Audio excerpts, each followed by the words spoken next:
what if you could take a specific problem in your life? Like, let's say you have a stalled career, or an annoying daily commute, or maybe just a chronic lap of creative inspiration, Right. or even something major like a looming court date.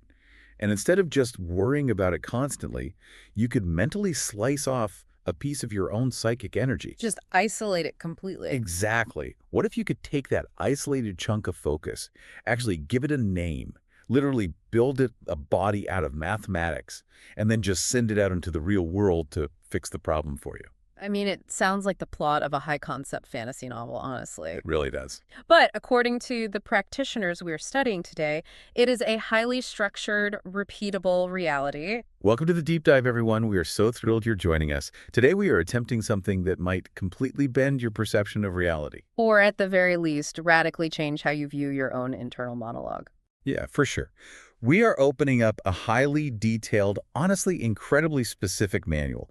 It's titled Creating Magical Entities, a complete guide to entity creation. Written by David Michael Cunningham with deep contributions from Taylor Elwood and Amanda R. Wagner. And we really should set the stage here immediately, like right up front. Yes, absolutely. This text is a deep, unflinching cut into occult practices. It does not shy away from the intense stuff. Not at all. The bizarre, the mystical, it's all there. But the way the authors approach these concepts is remarkably systematic. Yeah, it reads less like a dusty grimoire and more like a technical manual for the human mind. That is the exact framing we want to keep front and center today. Right, and I want to make this very clear right at the top, directly to you listening, regardless of your personal beliefs about the occult. Yeah, regardless of whether you believe in literal magic or unseen spirits or the astral plane. Exactly. This deep dive is fundamentally a masterclass in extreme human psychology. It's an exploration of intention, the sheer power of the subconscious mind, and how we frame the boundaries of our own realities. Because if you strip away the mystical terminology, the talk of astral planes and esoteric rituals, what you are left with is a highly structured framework for intense cognitive behavioral modification. Extreme goal setting. Yes, and profound sensory anchoring. It's all about externalizing your own agency. So our mission today is to completely unpack this manual. We are going to explore the mechanics, the shockingly mundane prerequisites, which we will get to. Oh, we definitely will. The ethical warnings and the wildly creative processes behind engineering what the authors call a thought form. We're going to give you the shortcut to understanding this hidden art step by step. Okay, let's unpack this. Let's start at the foundation. How does this text actually define a magical entity? So the manual defines a magical entity as a vital principle given life by personifying segregated thoughts and emotions. Segregated thoughts and emotions. I want to pause on that phrase. Sure. I'm reading that Yeah. as taking one specific desire, like say, I want to sell my artwork, Right. and somehow surgically separating it from all the other noise, doubt, and chaos in your head. That is the crucial first step. You isolate the desire. You quarantine it from your anxiety about paying rent or your grocery list. You just box it off. Exactly. And once it is isolated, you personify it. You give it characteristics. To understand this, I think it really helps to contrast an entity with other forms of magic the text mentioned. Like creating a talisman, Yes. like a lucky coin or a rabbit's foot. Essentially, yeah. A talisman is static. Right. You charge it with an intention once, and it just sits there radiating a specific energy. Like a magnet. Right. It's like a magnet. It doesn't think, it doesn't adapt, it just pulls. Okay, so if a talisman is a magnet, how does an entity function? What's the difference? An entity is dynamic. As described here, it is actually aware of its environment. It understands its sense of purpose. It's basically alive. In a sense, yes. It combines the essence of the desired result with the essence of the person who created it. It doesn't just pull energy. It actively seeks out pathways to accomplish its goal. Precisely. I was trying to wrap my head around this earlier, and I kept coming back to like a computer programming analogy. Okay, let's hear it. If a talisman is a static line of code, like a sticky note widget that just sits on your desktop doing nothing else, Right. an entity is an autonomous software script running quietly in the background of your operating system.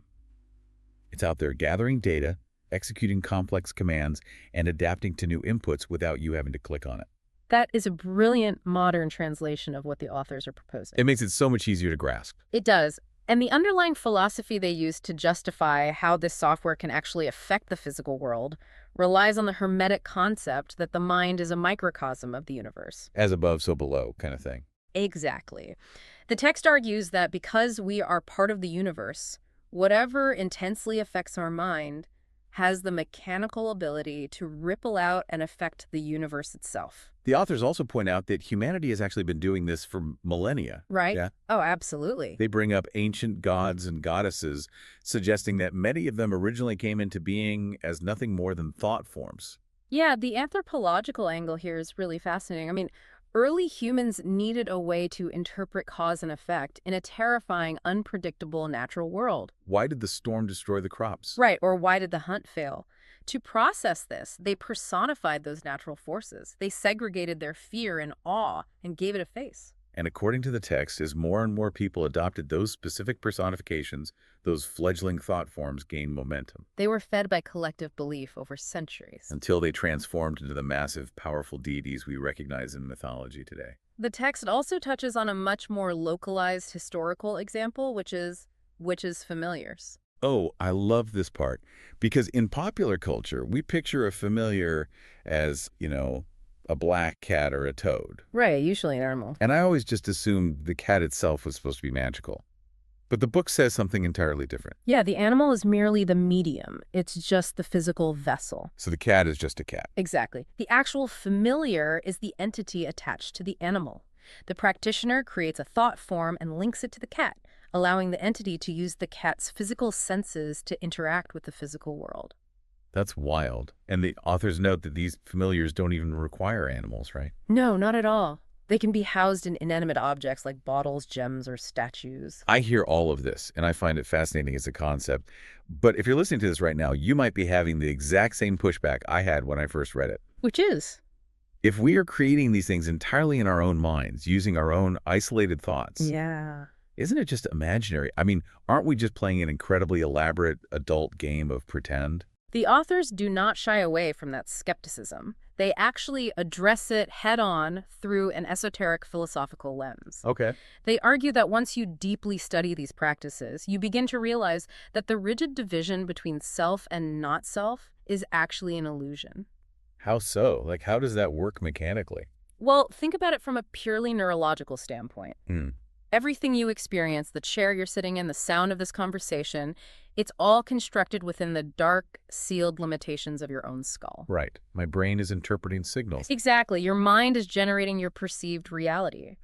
So the authors argue that dismissing a created entity as imaginary doesn't invalidate its existence because your entire reality is essentially imagined by your brain anyway. So if the mind makes it real, it's real. That's heavy. It is. And the text actually uses a highly specific biological analogy to explain how an entity crosses over from a mere thought into an independent reality. Oh, yeah. What did you make of the semen and egg comparison? Because that was intense. It is a vivid, primal way to describe the mechanics of creation, for sure. They suggest that to form an entity, you must tap into what they call the collective unconscious, or the universal creative life force. Which is just like the raw energy of the universe. Right. It's the raw, unshaped potential that exists in all things. And the thought we segregate, like that intense desire to sell the artwork we talked about, that is the seed. Precisely. They compare the creator's highly concentrated thought or emotion to male semen, and the universal passive creative life force to a female egg. So your specific intention literally fertilizes this raw universal energy. Yes. They join together, and a new being is literally birthed onto the astral plane. It has a genetic code derived from your original intention. It becomes an energetic container, and because it is born from that universal energy, it remains interconnected with the greater whole. Which is a vital mechanic. Very much so. It means the entity isn't limited just to what you know. It can draw on the collective unconscious to learn new skills or find pathways to accomplish its task that your conscious mind might never have even considered. Okay, so if we accept this foundational premise, that we actually possess the internal hardware to code and birth these energetic software programs to do our heavy lifting, Right. the very next question is, what kind of shape do we need to be in to pull this off safely? A very good question. Because if I'm giving birth to a semi-autonomous extension of my own psyche, I probably don't want to do it when I'm running on 3 hours of sleep, highly caffeinated, and just stressed out of my mind. This brings us to the physical preparation, which is arguably one of the most surprising and sobering sections of the entire manual. I was legitimately laughing when I read this chapter. It's unexpected. You picture occult preparation involving, fasting in a dark cave or reading dusty Latin scrolls by candlelight. Right, the stereotypical Hollywood magic. But no, the authors insist that before you even attempt to create a magical entity, you really need to fix your sleep hygiene and eat your vegetables. They are completely serious about it, and structurally it makes perfect sense. The text mandates a rigid regimen of personal preparation. Yeah, you are required to maintain a regular meditation routine. And they specifically recommend Tai Chi over static sitting meditation. Why Tai Chi specifically? I was curious about that. Because it is a moving meditation. Entity creation requires the manipulation and direction of energy. Tai Chi trains the body to remain fit and fluid, while simultaneously tuning the mind to feel and direct subtle, energetic shifts. It bridges the physical and the spiritual. Exactly. And they go hard on diet. They tell you to eat organic vegetables, drink purified water, and significantly cut back on processed sugar and caffeine. You cannot summon a spirit if you are in the middle of a sugar crash. Honestly, that's just good life advice generally. It is. But again, look at the mechanics they are proposing. You are the conduit. Your physical nervous system is the hardware running this massive energetic output. Right. If your body is fatigued from a lack of sleep, clogged with poor nutrition, or scattered from stimulants, you simply will not be able to generate or focus the sheer volume of energy required to birth a stable entity. They explicitly note that the average adult requires 7 to 8 hours of sleep to function at full magical potential. It highlights the ultimate irony of esoterica. To do the most mystical, reality-bending things imaginable, you first have to become obsessively good at the most mundane, earthly wellness routines. Get your 8 hours, drink some water, then summon your demon. Basically, yes. And beyond getting your physical house in order, they also stress the necessity of training your subtle senses. You have to learn to perceive energy signatures. Right. They suggest this exercise where you practice with a partner.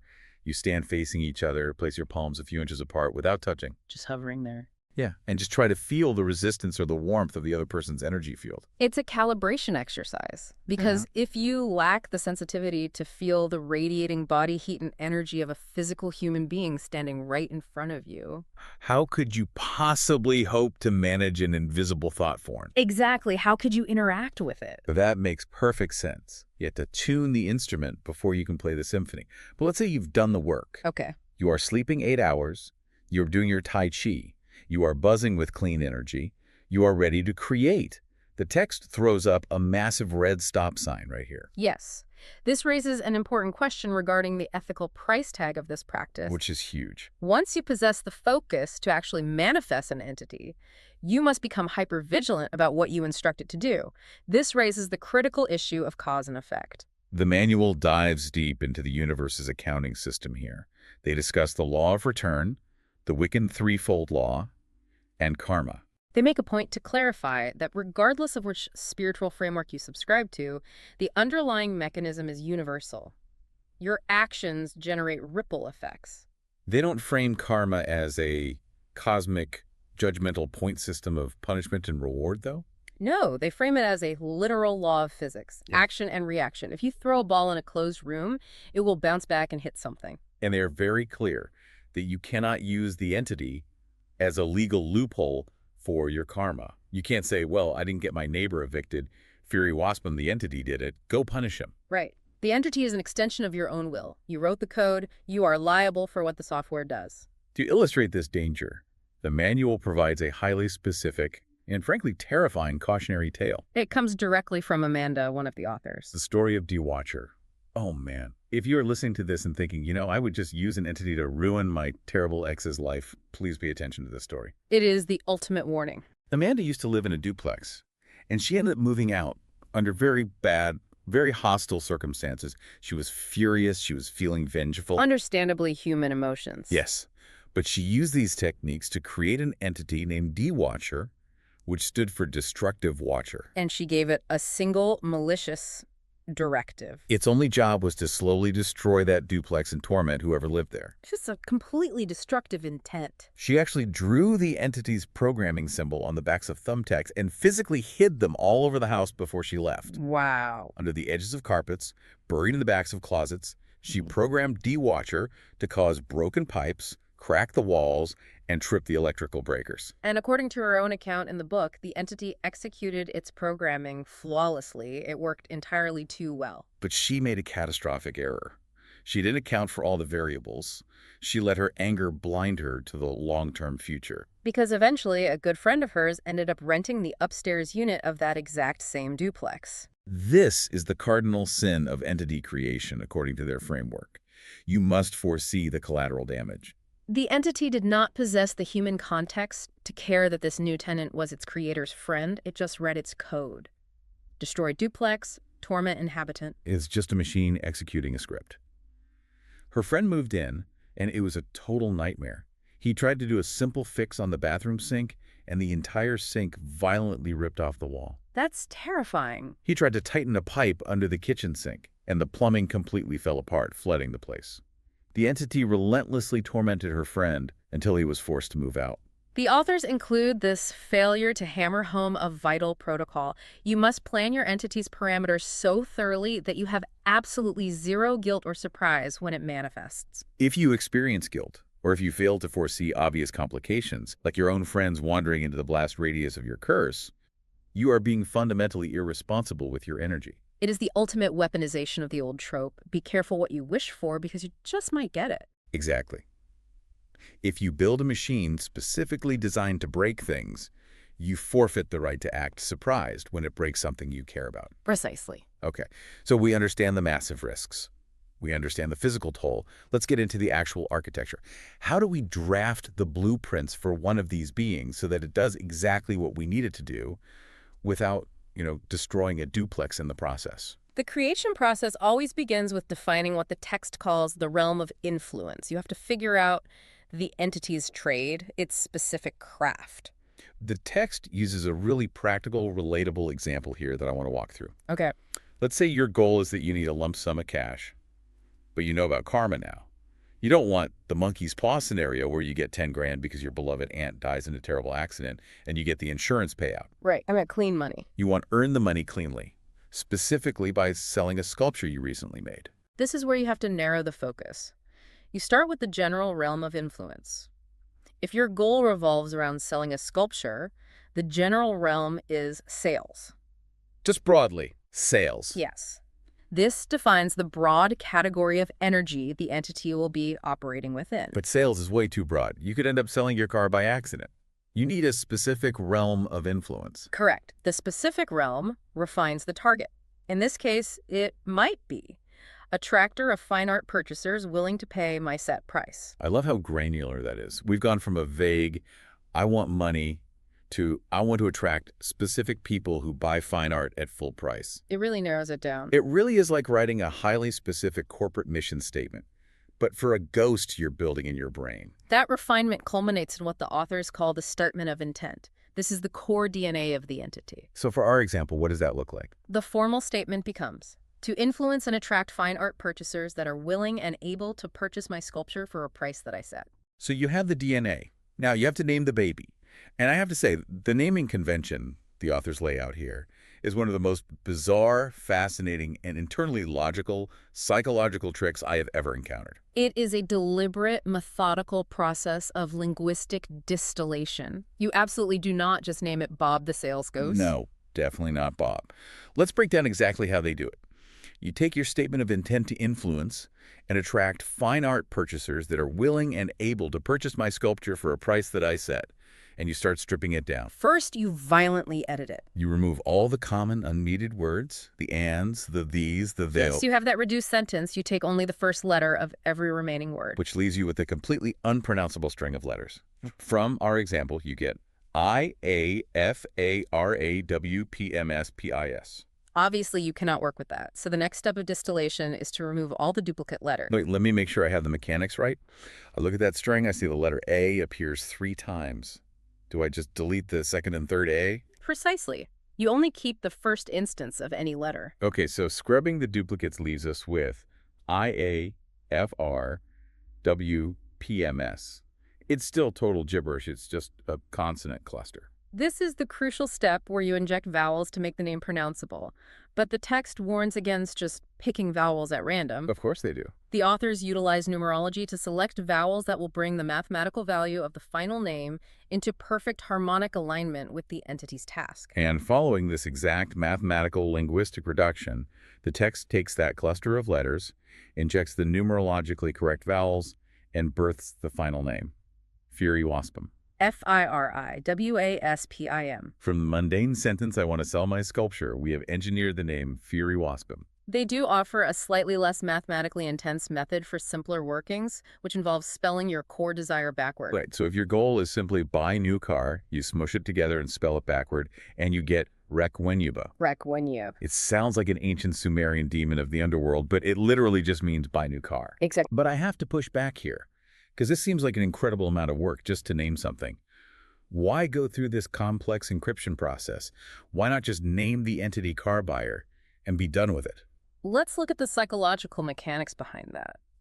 The reason for spelling things backward or engaging in this mathematical letter stripping to create Firi Waspim is to deliberately strip away your conscious emotional baggage. Ah, I see. Because if I name it car buyer, my conscious mind instantly recognizes the words and starts attaching all my anxieties to it. Right. I start thinking, oh no, I don't have a good enough credit score for a car salesmen are sleazy, the dealership is stressful. All of that negative, chaotic noise attaches to the entity. Exactly. The conscious mind is a critical filter. It is designed to doubt. But the deep subconscious mind, which is the engine powering this magic, speaks primarily in symbols and abstraction, not in plain, literal English. That makes a lot of sense. By encrypting your intent into a nonsense name like Firi Waspim or Requenyub, you completely bypass the conscious mind's critical filter. Because the conscious mind just sees Firi Waspum and goes, I don't know what that is, whatever. It has no anxieties to attach to it. Exactly. But your subconscious mind, because you are the one who performed the math and did the distillation, knows exactly what Firi Waspim actually means. Because it built the code. Right. When you focus on that name during a ritual, your deep mind effortlessly unzips the file and runs the program completely free of conscious doubt or sabotage. You are communicating directly with the symbol. That is staggeringly clever. It is a literal backdoor hack into your own brain. Yeah. Okay, so once Firi Waspum exists as a concept, a string of letters hiding a command, it's still just a ghost. Just a thought. If you want this thing to interact with the physical world to get your art sold, you need to build it a body. And the authors do this using more math. Yes, we are moving from the DNA to the flesh and bone. They do not recommend just imagining whatever random shape pops into your head. You can't just draw a stick figure. No, they use Pythagorean numerology to mathematically draft the physical blueprints of the entity's astral body. Let's walk through how this actually works. They take the finalized name, Firi Waspim, and they assign numerical values to each letter based on the Pythagorean system. Structurally, the first letter of the name represents the head, the last letter represents the feet, and the letters in between dictate the form of the torso and the limbs. Okay, so let's do the math on that. The first letter is F. In Pythagorean numerology, F equals 6. Right.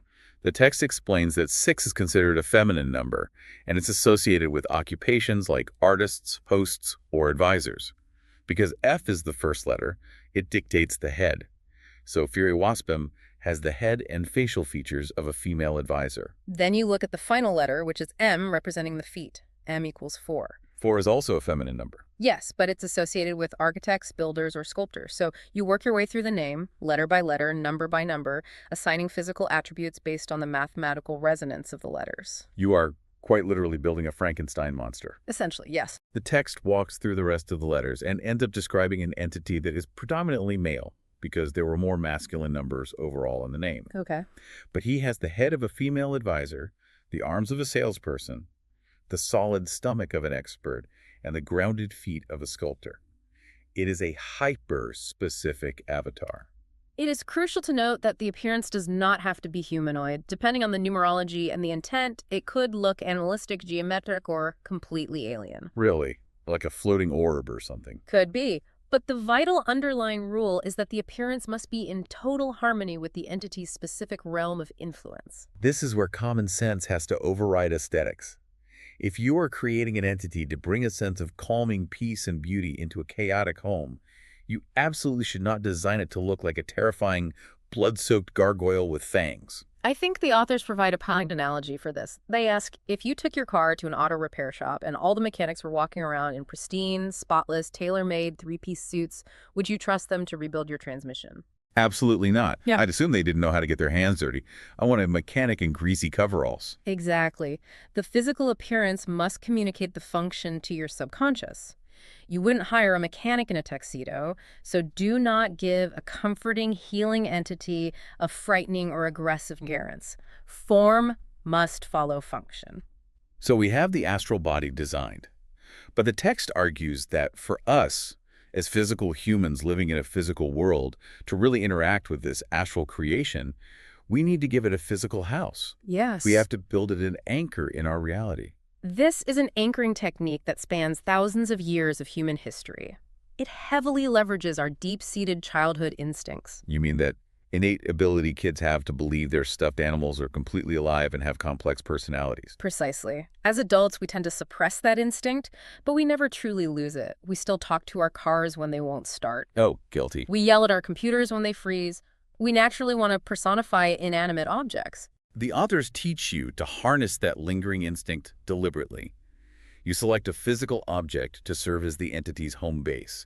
It could be a statue, a specialized bottle, a piece of crystal jewelry. Or even something incredibly mundane like a company remittance envelope if you are building a business-focused entity.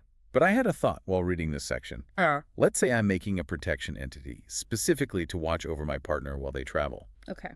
Why shouldn't I just use a doll, or a photograph, or a statue that looks exactly like my partner? Wouldn't that make the sympathetic connection stronger?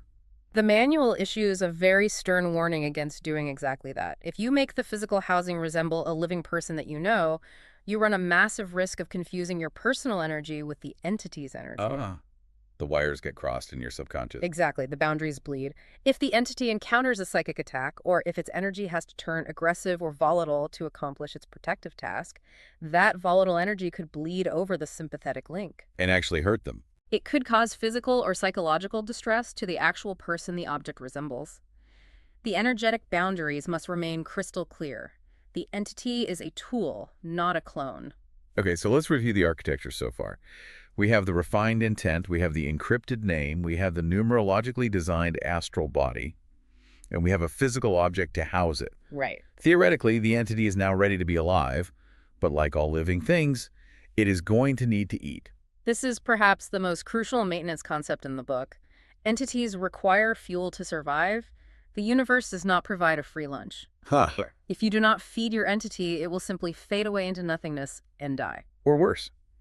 The text strongly implies that a starving entity might go rogue and start desperately looking for energy on its own, essentially becoming an energetic parasite in your home. Which is exactly why you must build a highly specific dietary plan into its original programming before you activate it. So how do you feed it? The manual outlines two primary methods of feeding, internal and external. Internal feeding means that you are the food source. And I want to clarify, not in a creepy, literal vampire way. No. You feed it with your focused attention. You might talk to it daily. You might meditate while holding its housing or visualize energy flowing from your chest into the object. You can even offer it devotional plates of physical food. And to clarify that point, the entity does not consume the physical matter of the food. It absorbs the essence, the life force, and the intention you put into preparing the offering. But the authors warn that relying solely on internal feeding can become exhausting. It tethers the entity's survival directly to your daily energy levels. Yes. If you get sick or depressed or just busy, the entity starves. This is why the external feeding methods they outlined are so brilliant. Yes, external feeding is where the framework shows its true ingenuity. Here is where it gets really interesting. Let's hear the examples. Let's say your daily commute is awful, and you create an entity to help clear up traffic jams or help you find faster routes. You can program that entity to literally feed on the ambient stress, the anger, and the kinetic energy of the traffic jam itself. It is an elegant closed-loop system. The problem itself becomes the fuel source for the solution. Yes. Another example they give. If you make an entity to help you focus on studying for your exams, you program it to feed on the specific mental energy generated by doing homework. So smart. As long as there is homework to be done, the entity has a feast. The more you study, the stronger it gets at helping you study. If we connect this back to the psychological angle, it is an incredible trick of cognitive reframing. You are taking a situation that normally drains you, like sitting in bumper-to-bumper traffic or staring at a textbook. And you are completely flipping the script. Exactly. Suddenly, the stress of the traffic jam isn't draining you, it is feeding your protector. So, You have effectively externalized your locus of control and insulated yourself from the stress. I thought of it like installing solar panels on the roof of your house. The sun is just beating down on you anyway, generating heat. By installing the panels, or the entity, you are taking an external force that is already present and converting it into a self-sustaining energetic loop that powers your own goals. And just as important as how the entity sustains its life is how it eventually dies. The text highlights a vital step that amateur practitioners often overlook: You must program a lifespan and a specific method of dissolution. an expiration date. You have to build a self-destruct sequence into the software from day one. Exactly. You might program it to live for 1 lunar cycle, or for exactly 6 months, or simply until its specific task is complete. And you must define exactly how it dies. They suggest things like ritually burning the physical housing, or burying it in the earth, or doing a meditation where you actively visualize the entity dissolving and its original energy returning to your own body. But why is this so vital? If I build a fairy waspum that perfectly sells my art, why on earth wouldn't I want to let it live forever? Because without an expiration date, you run the severe risk of creating a perpetual dependency. You might begin to rely on the entity so much that you completely lose confidence in your own mundane abilities to sell art or navigate traffic. Oh, I see. You just stop trying. Right. Furthermore, it provides necessary psychological closure. Right. Think about it. If you build an entity specifically to help you process the grief of a terrible breakup, you do not want that entity lingering around your house for 10 years. Its very existence would constantly remind your subconscious of the breakup. You need the physical ritual of dissolving it to signal to your brain, the work is done. This chapter of my life is officially closed. It prevents energetic and psychological loose ends. It forces you to take absolute responsibility for what you have created from its birth to its death. Okay, so the blueprints are entirely finished. We have the refined intent, the encrypted name, the numerological body, the physical house, the external diet, and the expiration date. It's fully coded. It's a complete package. Now it's time to pull the switch and bring the monster to life. The translation of all this meticulous preparation into tangible reality relies on creating a programming symbol, often referred to in occult terms as a sigil. A sigil? Yes, and performing the ritual of giving life. The sigil acts like a custom corporate logo that represents everything we just talked about. You condense the name, the intent, the numerology, the lifespan, all of it into one single, unique geometric drawing. Because, as we established earlier, the deep subconscious mind digests symbols instantaneously. Right. When you look at that sigil, your mind doesn't have to read a paragraph. It instantly downloads the entire complex blueprint in a fraction of a second. To actually give the entity life, the text outlines a sequence of events. First, you have to cleanse yourself and your physical space to remove distracting energies. Then, you clearly state your intent out loud to formalize it. And finally, you have to charge the symbol with intense, raw energy. The charging process is the critical moment where the practitioner infuses the sterile astral blueprint with messy, physical, earthly energy. And the methods the authors suggest for charging are highly intimate and honestly extremely intense. They talk about utilizing the classic elements, holding it over a flame for fire, passing it through incense for air. But they also talk about using your own bodily fluids. Yes, the manual is completely unambiguous about this. To bridge the gap between mind and matter, they discuss using breath, saliva, blood, specifically noting menstrual blood, as highly potent urine, hair, and even intense sex magic to physically charge the housing or the sigil. I mean, think about the psychology of that. If your goal is to convince your deepest, most primal, skeptical subconscious mind that this invisible thing you just made up is actually real and alive, Right. bleeding on it or incorporating the intense physiological peak of sexual climax is absolutely going to shatter your rational filter. It is an infusion of raw, undeniable life force. If we connect this to the broader historical picture of human mythology, this specific practice has incredibly deep roots. The text explicitly draws a parallel to the legend of Rabbi Judah Loew of Prague, who famously created the golem in Jewish folklore. The golem, a massive creature made of mud and clay, brought to life to protect the community from persecution. Exactly. According to the legends referenced by the authors, Rabbi Loew utilized all 4 classical elements to animate the golem.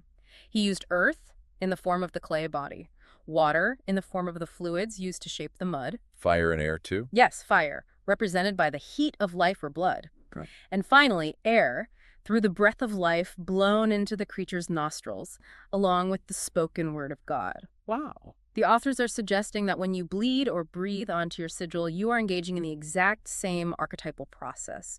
You are mixing the literal elements of your own body with your sheer intention to animate the inanimate. But I want to highlight that it doesn't all have to be blood, sweat, and solemn intensity. The text also encourages profound, playful creativity in how you activate these entities. I love the alternative examples they gave for this. Yes, the activation ritual can and should be tailored to the creator's personality. Rigidity is the enemy of this kind of magic. They suggest that if you are making an entity for self-care or relaxation, you could draw the sigil on your own body using those soap crayons meant for kids, and then draw a warm bath.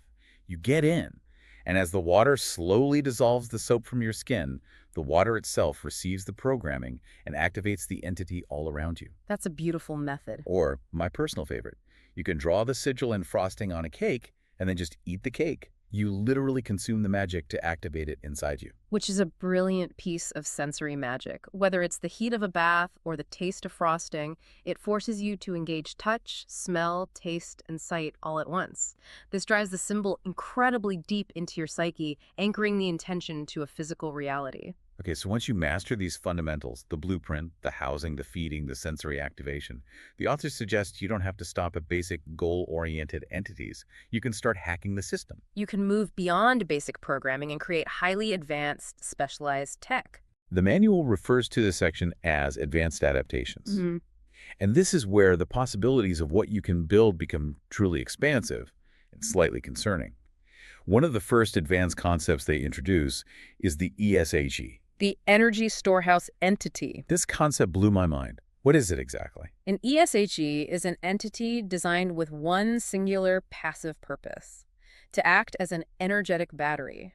It does not have an active task like selling a sculpture or clearing traffic. Its entire job is just to harvest and safely store energy for you to use at a later date.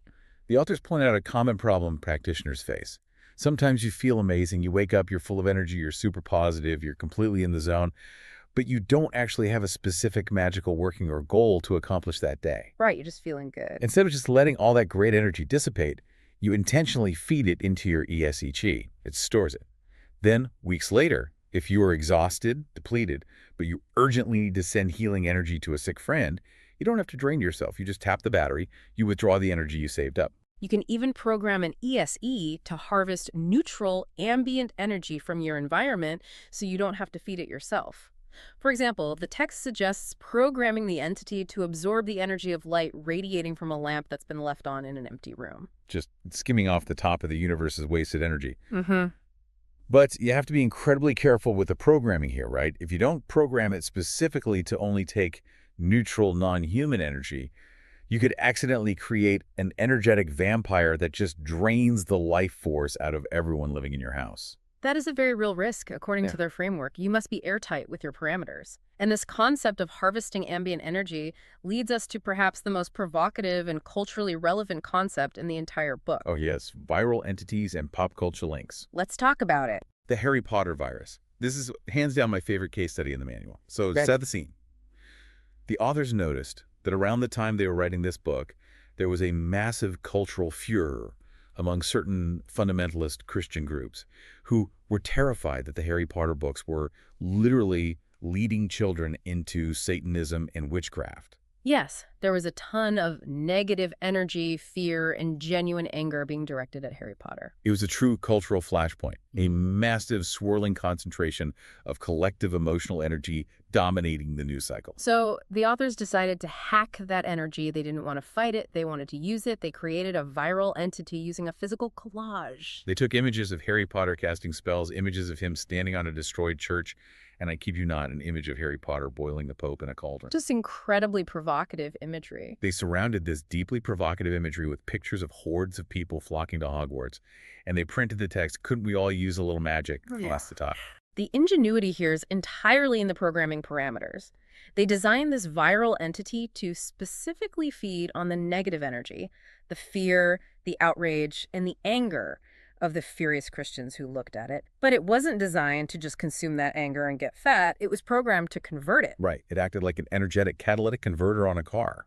It took the toxic exhaust of their anger, converted it into neutral, usable energy, and then used that energy to subtly inspire anyone who actually read the Harry Potter books to genuinely look into real occult practices. That's fascinating. The authors posted these flyers around college campuses. If a furious person saw it and tore the flyer down in a rage, their anger fed the entity. If a curious, open-minded person looked at it, the entity used that stored power to plant a seed of occult interest in their mind. It is a masterful, if controversial, study in subverting an adversary's momentum. You use their own outrage to power your agenda. However, the authors also use this to detail the profound danger of interacting with a viral entity once it's released into the wild. Oh man, the Christmas Carol incident. Listen to this. Yes. A fellow practitioner was tasked with helping to charge this Harry Potter viral entity. She was doing the charging ritual while casually listening to Christmas music on a portable CD player. Okay. Suddenly, the batteries in the CD player died completely, and the practitioner felt violently physically ill. Why? Because the viral entity was strictly programmed to feed on Christian energy. Oh no. The Christmas music contained that specific cultural energy, and because the entity was hungry, it tried to rip that energy straight out of the music, pulling it directly through the practitioner's body, treating her nervous system as a conduit. It's exactly like accidentally grounding yourself while working on a live electrical circuit. The entity doesn't have morals, it just executes its code. If you get in the way of its programmed food source, it will feed right through you. Which brings us to another incredible pop culture hack detailed in the text, which relies on a concept called an egregore. Wait, let's pause there. An egregore, for anyone who might not be familiar with the term, is basically a non-physical entity that arises from the collective thoughts, focus, or beliefs of a distinct group of people. Like a massive crowdsourced ghost. Exactly. If enough people believe in a mascot or a corporate identity or a cultural figure, that figure becomes an egregore with its own energetic weight. And the authors realized they could hack a very specific modern egregore. Miss Cleo. Our listeners who were around in the late 90s and early 2000s will definitely remember Miss Cleo, the infamous late-night TV psychic. Call me now for your free reading. She was everywhere. The authors recognized the sheer scale of what was happening. Millions of people were directing their attention, their genuine belief, and their financial desperation toward this specific character on their television screens every single night. Which, in the logic of this book, means millions of people were inadvertently feeding a massive thought form. They were unconsciously building a pop culture egregore of a Jamaican psychic. So the authors decided to tap into that existing massive power structure. Instead of building a divination entity from scratch, which takes time and energy, they hijacked the archetype. They created a personal, magical link to the Miss Cleo thought form. But here is the key. They focused strictly on her archetypal attributes of knowledge, wisdom, and divination. They deliberately walled off and ignored the fact that the actual TV hotline was a massive financial scam. They focused the lens purely on the archetype of the seer. And by tapping into that massive reservoir of collective, crowdsourced belief, they created a deeply powerful divination goddess entity. The text claims that invoking this Miss Cleo entity gave them highly accurate, perfectly synchronized tarot readings. They even invoked her presence to teach them how to be better, more intuitive readers. It demonstrates a very advanced principle. You don't always have to generate the power yourself. If you understand how collective attention and egregores work, you can route existing cultural energy into your own customized software. It's literally hacking the zeitgeist. Okay, so we've talked extensively about the theory, the blueprints, the viral hacks, and the ethical landmines. Let's look at how all of these disparate steps actually come together in the real world by examining two highly specific, wildly different case studies from the author's own lives. Yes, these are drawn directly from the detailed worksheets provided in the book's appendices. These case studies are invaluable because they show the entire process, from human desperation to conception to manifestation. The first is David's entity, named Isacny. Isacniw, Esacniw, which, if you look at it, is just Wincase spelled backward. David was in real, tangible trouble. He had a court date looming for a driving-related incident from years prior. He was facing a mandatory minimum of 6 months in jail and a $1,000 fine. And to make matters worse, the judge he was facing was notoriously harsh, known specifically for making examples out of people in these exact scenarios. The stakes were incredibly high. A 6-month jail sentence destroys a life. It destroys employment, relationships, stability. David was fully aware he was guilty of the original infraction, and he was staring down a very dark, very likely negative outcome. So out of sheer desperation, he built a lawyer entity. But he didn't just visualize a guy in a suit. He visualized a massive, influential powerhouse of an astral lawyer. He imagined this entity carrying a laptop that was somehow magically connected to every legal database on Earth, capable of finding any obscure loophole or bending the harsh judge's will. And he didn't just rely on the visual imagination. To give this entity the specific kind of power it needed to dominate a courtroom, he layered in precise astrological correspondences. This is where the synthesis of different magical systems comes into play. Break down how we use the planets for this. He used the energy of Saturn to break down the legal barriers and restrictions against him. He invoked Jupiter for luck, expansion, and divine majesty to impress the court. He used Mercury for swift communication and wisdom. He brought in Mars to give the entity the aggressive, warlike ability to withstand a brutal courtroom battle. And finally, the Moon, to cast a veil of overall protection over himself. He combined all of those astrological signs into a single complex purple programming symbol, purple being the color of Jupiter's luck. And then we get to the activation ritual, which, given the stakes of going to jail, was incredibly intense. He utilized sex magic with his wife. The timing of the ritual was just as critical as the act itself. They didn't just do it whenever they felt like it. They specifically performed the ritual during the 23rd hour of Saturday. In astrological magic, that corresponds to the hour of Jupiter on the day of Saturn, which perfectly aligned with the planetary energies of luck and restriction breaking that he was invoking. They set the sensory stage perfectly. They burned sandalwood, white sage, and wormwood. They drank blood-red wine to symbolize the literal life force they were about to give the entity. And during the climax of the act, David specifically forced his mind to visualize himself walking out of that courtroom with no jail time and no fines. At the moment of climax, he ejaculated directly onto the purple programming symbol and then immediately burned it in the incense to release Isacny into the astral plane. It is a textbook example of utilizing intense physiological responses, intoxication from the wine, sensory saturation from the incense, and the total mental override of sexual climax to completely bypass the conscious mind's terror of going to jail and imprint a command directly into reality. And the result of all this? David goes to court. While he's sitting there waiting, he's mentally chanting the entity's name, Isacny, over and over. He watches case after case go before this judge, and he watches the judge ruthlessly hand down maximum sentences, which is exactly what he feared. But when it's David's turn, he steps up. His mundane human lawyer mumbles a few standard things. The judge looks at David, gives him a sentence of 20 days and a $250 fine. And then, inexplicably, immediately suspends the sentence. All David had to pay was the basic court costs. No jail, no massive fine. Whether one interprets this as a miraculous, literal, magical intervention by an astral lawyer or a profound psychological anchoring that allowed David to exude a subconscious confidence that subtly influenced the judge, the intense intentionality yielded the exact desired result. He avoided the catastrophe. Which brings us to the second case study, which is entirely different in tone, stakes, and execution. This is Amanda's entity, Emer Ipsney. This is a beautiful, elegant example of an entity designed purely for internal, creative work. Amanda was struggling with severe writer's block. She needed inspiration and the removal of her own mental hindrances. So her specific realm of influence was defined as excellent provider of inspiration and hindrance removal. For the name, she went incredibly deep into the lore. She didn't just use the word inspiration backward. She invoked the names of all 15 original Greek muses. Let's look at the mechanics of how she did that. She took all 15 names of the muses, she distilled them using the method we discussed, removing duplicate letters. But then, to further alienate the conscious mind, she converted the remaining English letters into Greek characters. She combined those Greek characters with the distilled letters from the words inspiration, muse, and remove hindrances. It was a highly complex mathematical, linguistic, and cultural reduction. Why Greek characters specifically? Because the muses are inherently Greek concepts. By translating the intent into the Greek alphabet, she was tying the entity directly to the ancient archetypal energy of the muses, while simultaneously making the sigil even more unrecognizable, and therefore more acceptable, to her English-speaking conscious mind. Brilliant. And using the Pythagorean numerology of that massive final name, she determined the entity was male and mapped out his body. He had the head of a writer, the neck of a sculptor, the arms of a musician, and the feet of a journalist. He was an amalgamation of every creative art form. But the most elegant and practical part of Amanda's design was the physical housing and the activation trigger.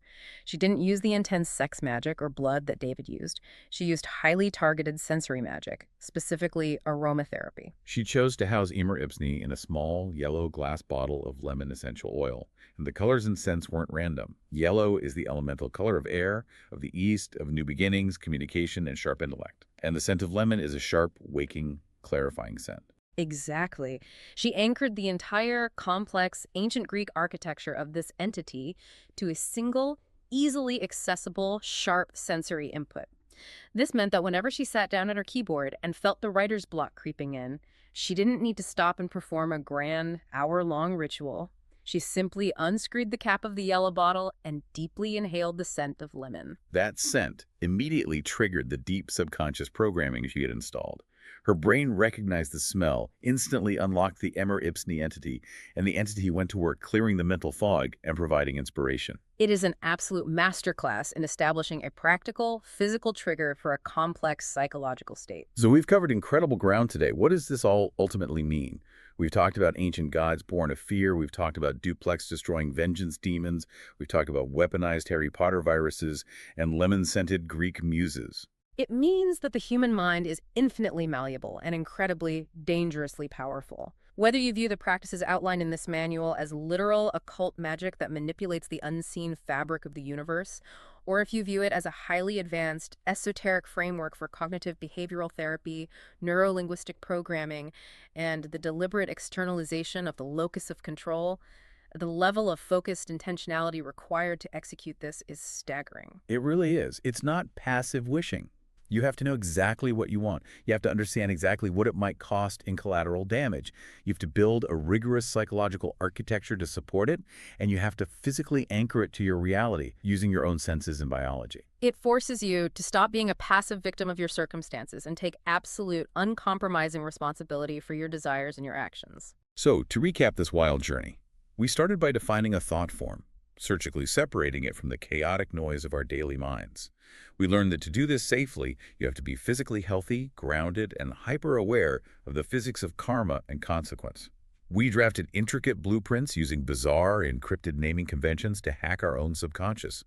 We built physical avatars based on math, set up self-sustaining energetic diets like traffic jams, and programmed hard expiration dates to avoid lifelong dependency. We explored how to spark these sterile concepts to life using everything from blood, breath, and sex to soap crayons and cake frosting.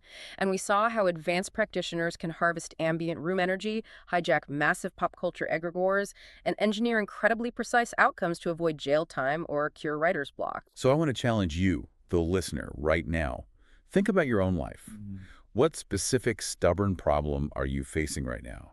Or what specific goal feels just out of reach? If you could mentally slice off a piece of your focus, give it a bizarre name, and set it to work in the background of your life like a software program, what would you build? What does your Fury Waspum look like? It is an empowering, clarifying thought experiment, even if you never pick up a piece of chalk to draw a sigil or burn any incense. But if we take everything we've learned today and we connect it to the bigger picture of the collective unconscious, it leaves us with a rather profound and perhaps unsettling realization. I know exactly where you're going with this. If the focused, deliberate attention of just one or two practitioners can intentionally birth a magical entity powerful enough to influence a judge, and if the accidental collective attention of late-night TV viewers managed to birth a massive pop cultural goddess out of Miss Cleo, what else is out there right now? Right. think about the scale of the internet. Think about social media. Exactly. What massive, invisible, endlessly hungry thought forms are we currently feeding right this very second with our collective anxieties, our endless doom scrolling, our viral internet outrage, and our obsessive, hyper-focused celebrity culture? Are we living in a world completely crowded with massive, powerful entities that we have created entirely by accident? And if we are, who is writing their programming? And more importantly, what are they programmed to do to us to ensure they keep getting fed? Man, that is a heavy thought to leave on. Hmm. We started this deep dive talking about taking control of our own realities, but it really makes you wonder how much of our reality is being controlled by the ghosts we built without realizing it. Thank you so much for joining us on this deep dive. Until next time, be very, very careful what you build.